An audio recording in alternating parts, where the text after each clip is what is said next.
Hi everybody.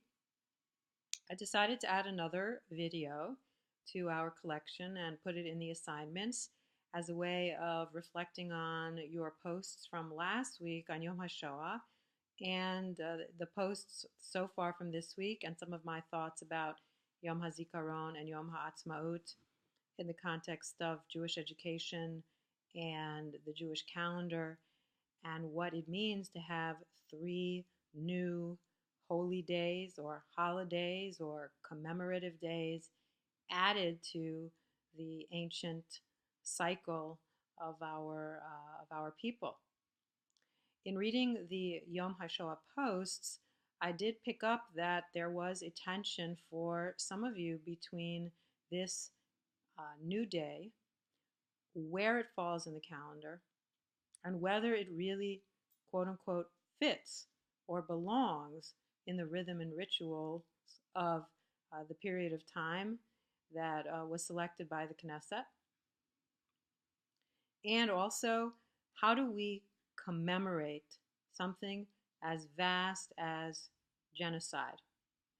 By the way, the term genocide was invented by a Polish Jew named Raphael Lemkin in the wake of the Jewish genocide, and the United Nations created a new category. In fact, two new categories were created, both developed by Jews. The other is crimes against humanity.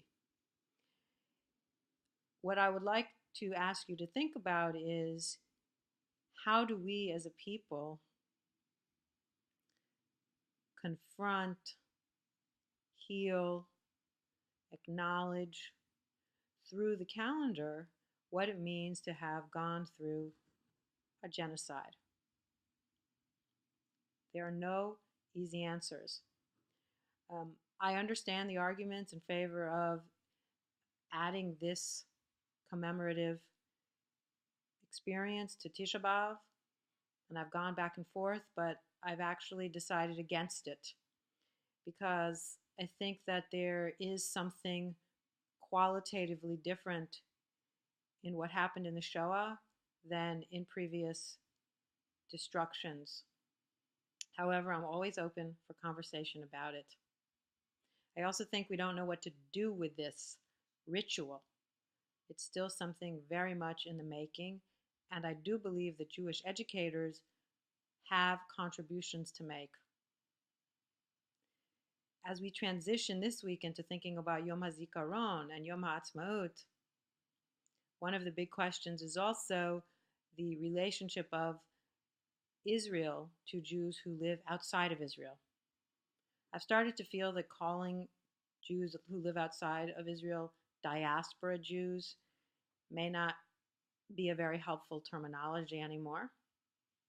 So, how do we as a people collectively recognize the absolutely revolutionary and transformative nature of the establishment of a modern state of Israel run by Jews?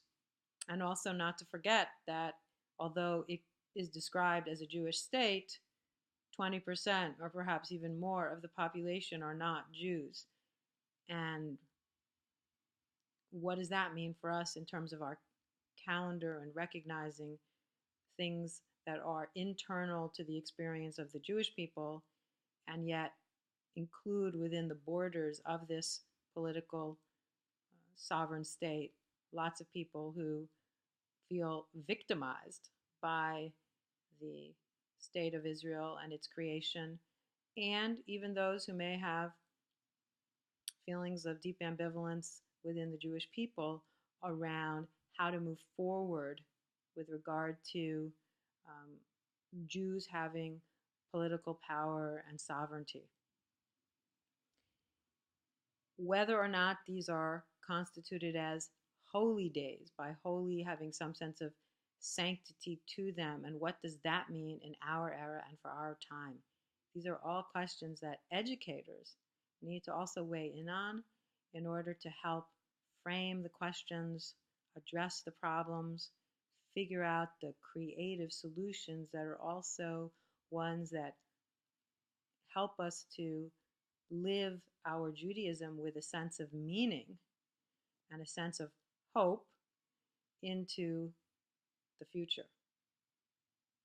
So this has been a long video. I will leave you there, and I look forward to responding to all of your lessons. And remember that there is another lesson due with your Chavruta on December 3rd. So I wish you a good rest of the week, and we will be in touch.